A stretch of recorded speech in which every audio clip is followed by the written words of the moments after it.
Hello, in front of me I've got Toyota Avensis. In this video I'll show you how to find and enter a map.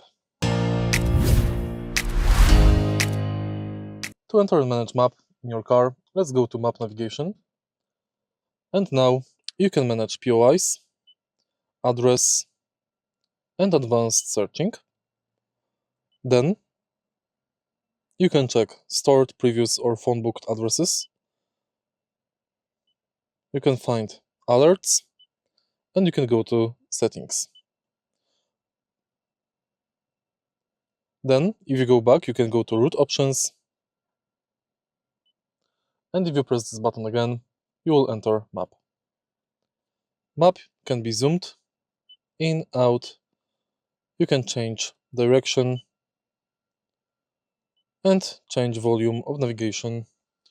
If you find this video helpful, please leave like, comment and subscribe.